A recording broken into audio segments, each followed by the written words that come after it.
มหาการุณิโกนาโถตถาคตภควานบุตรปัจเจกพุทธอรหันตภารัตรัตนะโบริสัตวะบาบาसाहेबดรบีอเมริกานโมพุทธายะนโมธรรมายะนโมสังฆายะเจพิมสังเคโชดังโชกีโชกนำลาสังโชบาโดดักนีกับโซเจดังเกจินโซกิเปโซนัมกีโดลาพินสีสังเกดุปายโชสิมเจนัมกีสัมปานังโลเจจิตาจิตาวะเสสุงทัดมงเทกไปโชกีคนโลคนโลสุมานิเปเมหุม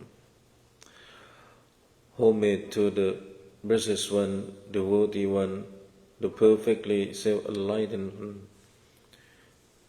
Good morning and respected, most venerable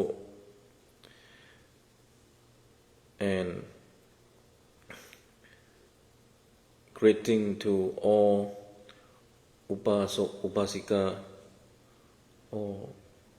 all followers from Wat Buddhapanya or from other places. Welcome you all. It is a pleasure to be here with all you today to share the Dharma. So today I would like to talk about the history of Ramrim or the teaching of Ramrim. So let's start first with the history of Ramrim.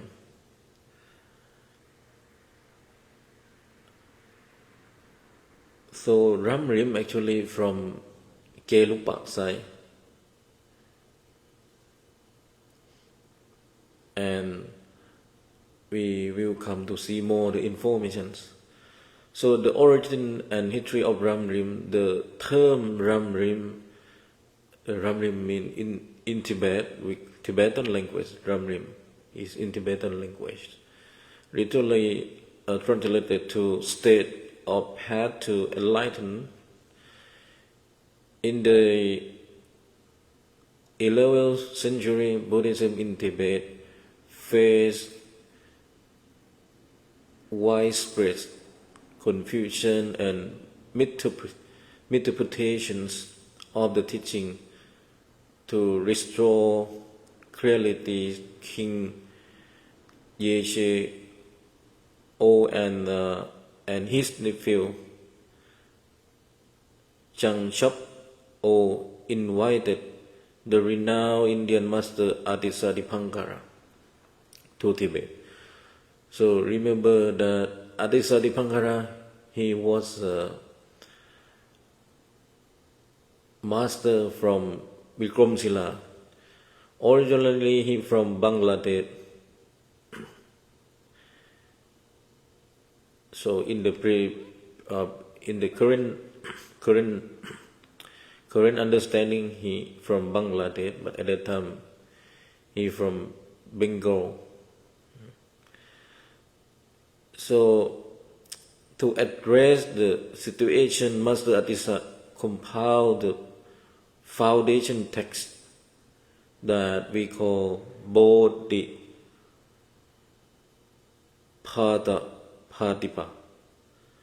Bodhipatipa. The meaning is the ram for the path to enlightenment. This text centralized and organized all 84,000 teachings of the Sakyamuni Buddha or Sammasambuddha in Pali into a clear, logical and step-by-step framework. Master Atisadipankara frameworks became the foundation of the Kadampa tradition, and I mentioned you already before in the topic of Tibetan Buddhism history, and deeply influenced all major schools from Tibetan Buddhism. Later in 14th century, Je Songkhapa or in Tibet understanding from master, from Rinpoche, from Lama, from Kuchula, from Anila, they will call Je Rinpoche. So when they are talking about Je Rinpoche mean Je Songkhapa, can be Je Songkhapa. Each short name we might call Je Rinpoche. Je Songkhapa explained that upon his framework to write the Ramrim Chenmo, the great thesis on the state of the path to enlightenment, which remain one of the most authoritative texts on the subject today. So let's see the key vocabulary. Stage of the path to enlightenment. This is the word of this. Ages, context, and satellite and organize. So let's see the core teaching and structure of Ramrim. The three scope of practitioners, the three beings.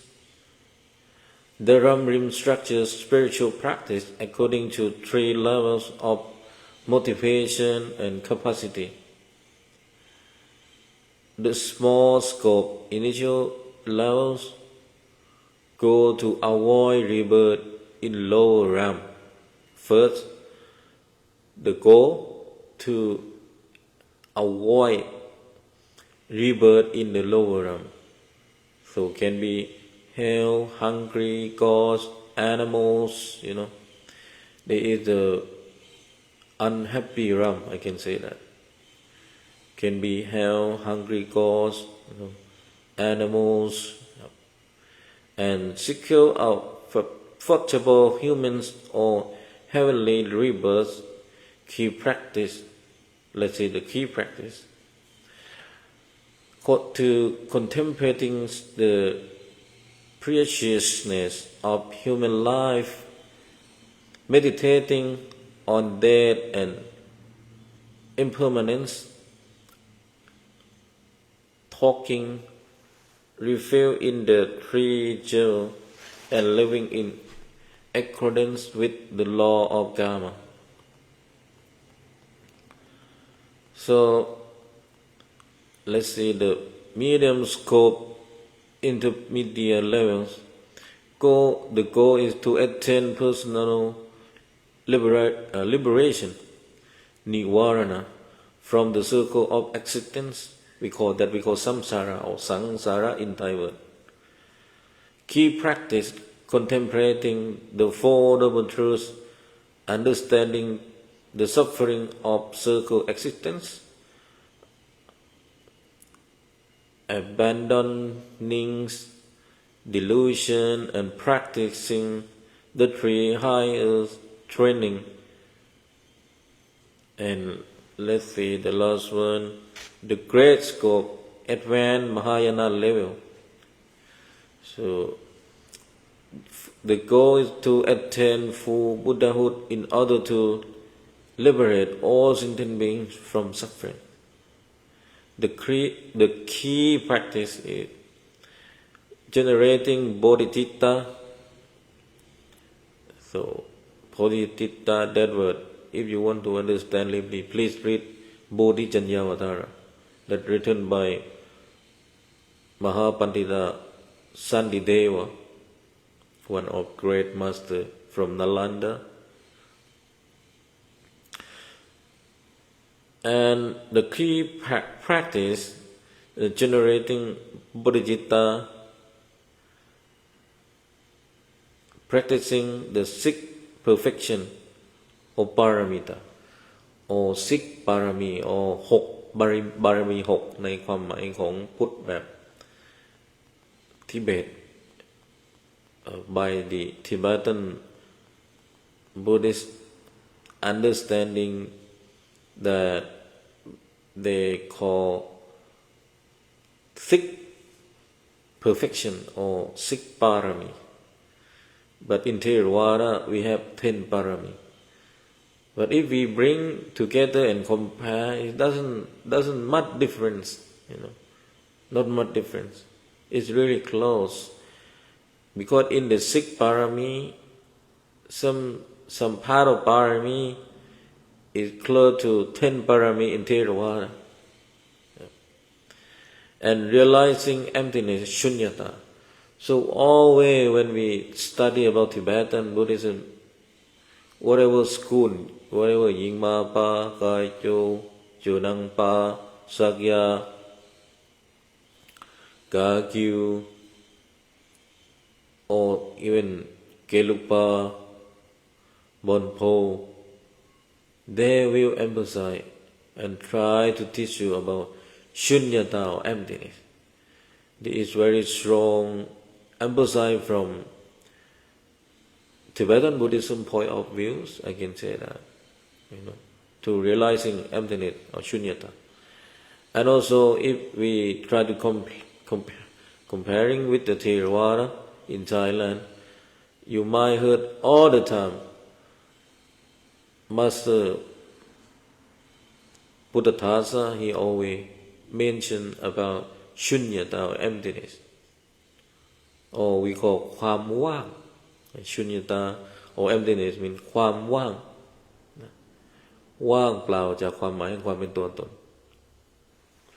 something like that. So this is the history of Ramrim and a little bit about the structure of Ramrim. So let's see more the teaching of Ramrim. And remember that Ramrim that brought from Mahapandita or Acharya Adisatipankara.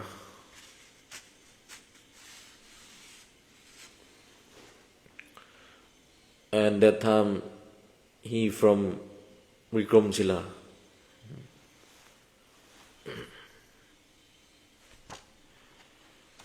So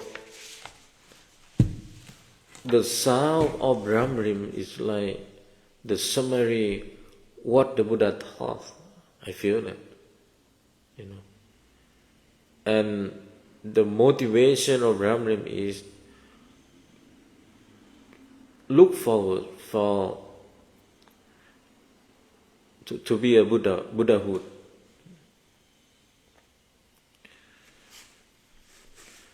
It is right that the Ramrim it come from what the Buddha taught, but when I look the body of text, there are more emphasis about how to be a Buddhahood. Because when we are talking about the teaching of the Buddha, we have so many kind of teaching, right? But in the basic understanding that the Buddha taught about the Eightfold Paths, the Four Noble Truths, Shunyata or emptiness, and many sutras from Theravada point of view. But I feel that Ramrim is pushed more or emphasize more about the motivation how to be the Buddhahood.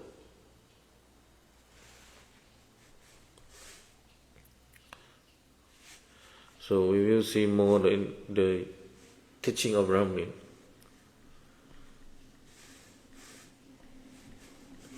So the motivation sometimes is all the time is very important.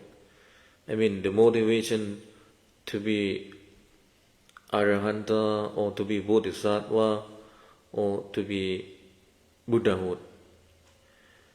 And the teaching of motivation, how to be Arahanta or how to be Bodhisattva or how to be Buddhahood, it is very important, and we not found too much about that kind of book.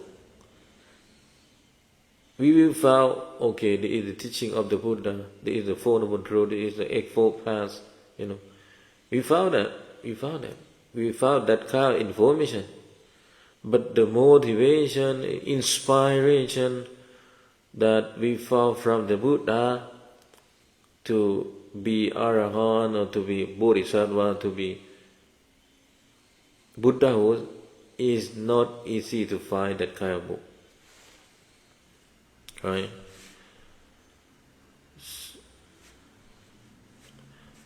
And when I remember that when I lived in Dharamshala in Himachal Pradesh, I have seen many times His Holiness Dalai Lama mention about Ramrim.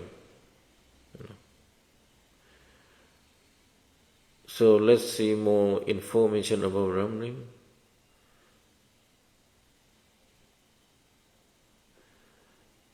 The teaching of Ramrim and first the foundation realizing on the spiritual teachers. The Ramrim is mentioned about the teacher-student relationship. So both of sides have to cultivating devotion to a qualified spiritual guide to receive correct guidance on the path. And second is creation's human rebirth, realizing the rare opportunity of having a precious human life endowed with freedoms and fortune to practice the Dhamma, or the Dhamma in Pali word.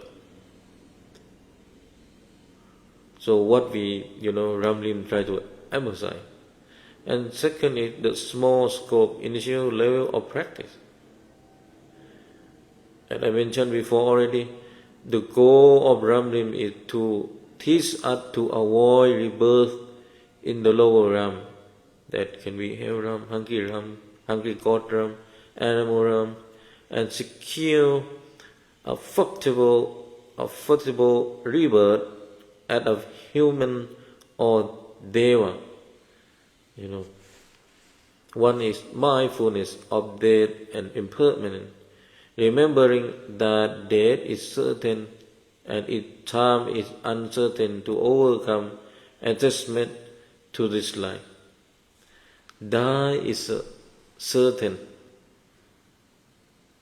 but time is uncertain to overcome attachment of this life.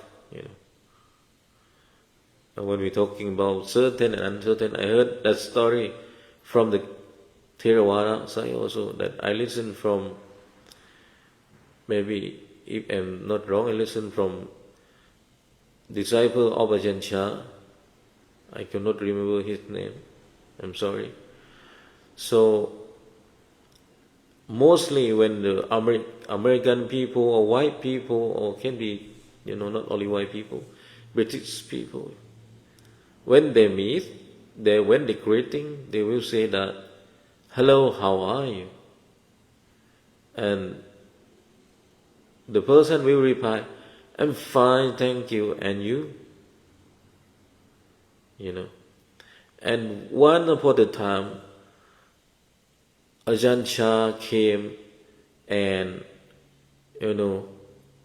one of wise from the Western, I don't know which country, can be America, can be Germany, but the wise Buddhist monk asked Ajahn Chah that, "How are you?" And Ajahn Chah replied that, "Uncertain."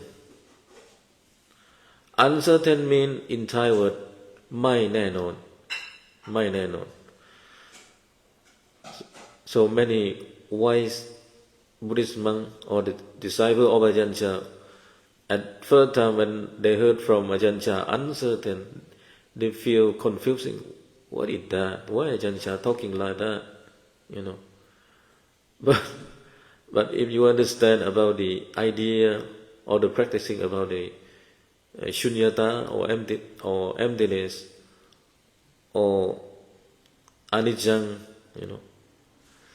you will understand. This is a very deep Dhamma. Because normally people will reply, "I'm fine, thank you, and you." But Ajahn Chah said that uncertain, ไม่แน่นอน Who know? You might not find, you might not happy at that time. Who gonna happy all the time, right? Because we not Arahant. That's it. Yeah. So if you are Arahant, or if you achieve some higher level of the Buddhist spiritual practice, it can be, you will be, you can say that, and you can say that happy, and I'm happy all the time. I stay in peace all the time, But actually not like that, right? So Ajahn Chah try to remind the disciple from the Western people, because the word "I'm fine, thank you, and you," if that happen or become a Western culture, I can say that it's a very strong attachment. But if you not realize, maybe not like that. If you not realize that word is problem, so if you realize, you will understand why Ajahn Chah say uncertain, ไม่แน่นอน And this is the practicing of impermanent, I can say that, because everything changing all the time, even the emotionals, even the mind of people, if they don't learn how to be mindful, the mind is changing all the time. So that's why Ajahn Chah try to remind that uncertain, ไม่แน่นอน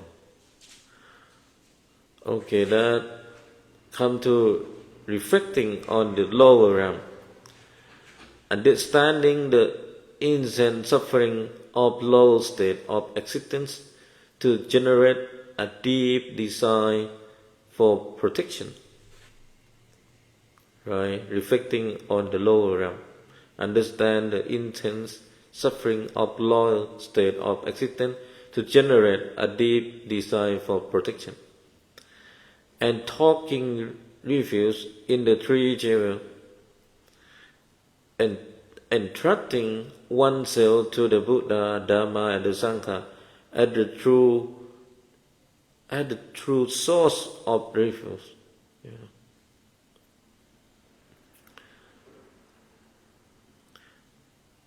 These are two sources of review. The previous, I can say, the previous or sources of review.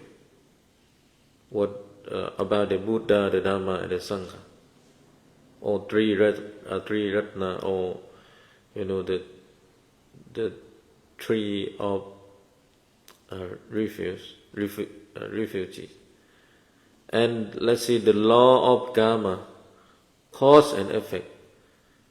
Understanding that virtuous action bring happiness and non-virtuous action bring suffering, abandoning evil and practicing good.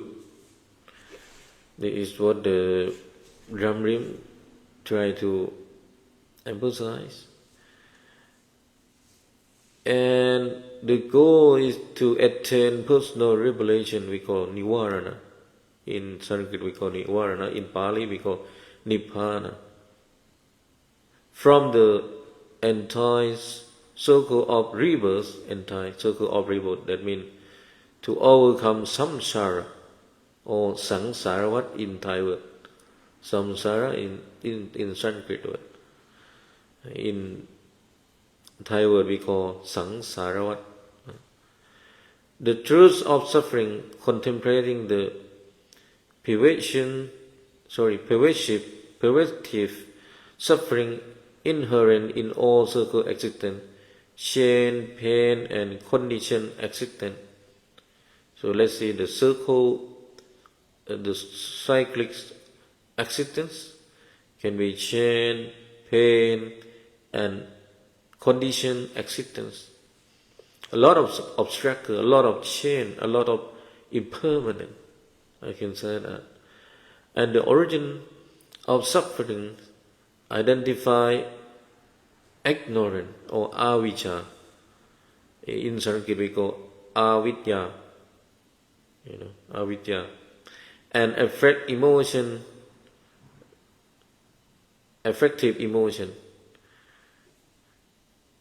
such as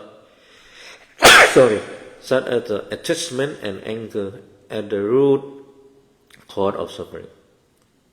The attachment, anger at the root of suffering.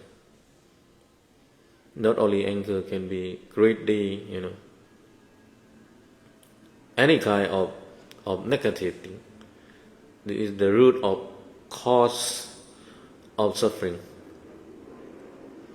And the three higher trainings, when we that Ram try to emphasize, is higher ethics we call Shila or Seen in Thai word. Sometimes Indian people also call that Seen as Sila. The living a morally disciplined life, how the importance of living a morally disciplined in life, especially in the modern life, for right now, here and now, how to practicing the morally discipline, how to practice sila, I can say that, in the human life, and especially in the modern life. Higher concentration, samadhi, the developing single pointed mental focus, and higher wisdom, pajja. So in Tibetan we call prajna. Not exactly Tibetan word, it is the Sanskrit word, prajna, like Prajna Paramita Sutra, like that. And cultivating insight into the true nature of reality. And let's see, the great scope advanced Mahayana level of practice grow is to attain full Buddhahood in order to liberate all sentient beings from suffering. Because the quality of the Buddha is higher and worldwide, benefit for all sentient beings. So that's why Mahayana try to emphasize, please become a Buddhahood.